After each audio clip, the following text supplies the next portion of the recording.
what is that one lie about money that people still believe today? You're brought up in the world, right, that the only sensible way, or the only way that you can transfer money is you go up to a remittance house or you go to the bank and say that this is how I send money to the... Firstly, is habit, right? Secondly, you are not open up to new areas of growth and new areas that you can do that much quicker. And thirdly, is structural, right? There are a lot of structural impediments.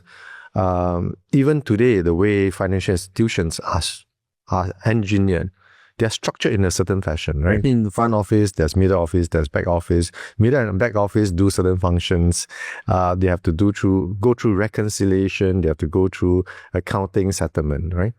But if another competing bank come through, or another big bank, to say that, look, I'm going to do middle and back office very different. I'm not going to do reconciliation because I don't have to.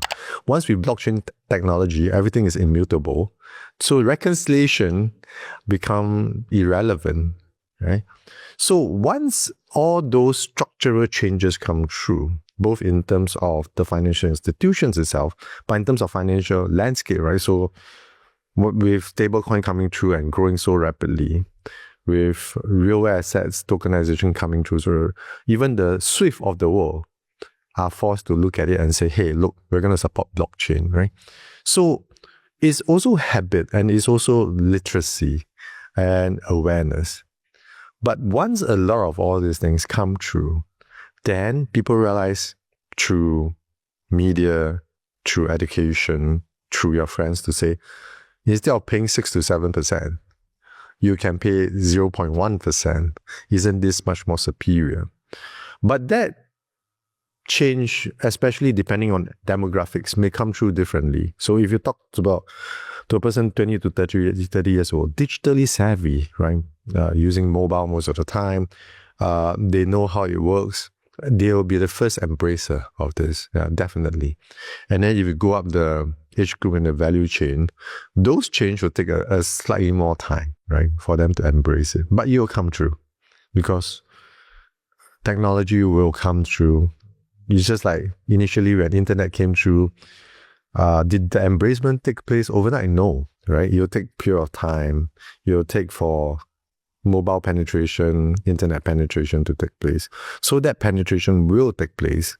So it's a matter of speed. Let's say if you had $100. Yes. And you can only put in banks, governments, or technology companies for the future who can either bring change and actually end up giving you a lot of power, compounding, or whatever you want to put it. And you're saying that $100 is from a private investor, or like from a private investor, just you? You cannot afford to put $100 in the government. Government has its own funding and has its own mechanism, right? There's no way that you can put Let's say all three of you had one stock and equally priced $100. Which one do you think will give you maximum return on the scale of power, not in scale of actually money? I would say that in the first instance, it's always about the technology, right? Without the technology, without showing the world the capabilities, right, the rest may not follow, right? So, like it or not, regulations is always half a step, one and half steps behind, because the regulations can never keep up with changes and the new technological advances. So it's very, very important that we place, the emphasis on technology, on the use case, on the utility. How do we transform the world? Same that you're seeing in AI. I mean, the regulations don't come in first, right? Same that you're seeing in quantum computing, etc. Because you have to prove that this has the ability to take root, this has the ability to transform and present a much better use case than what is the current state, right? Without that, the government doesn't know what it's looking at, right? The financial institutions are not understanding what it's going to look at. So I would say in the first instance, it's always the technology. The technology is the most important part. You have to show what is the future state, what is the use case, what's the utility, right? How do you bring about the development? How is it a technology that can bring about betterment for the people, right? So those are extremely important. then the government and the institutions will come into play.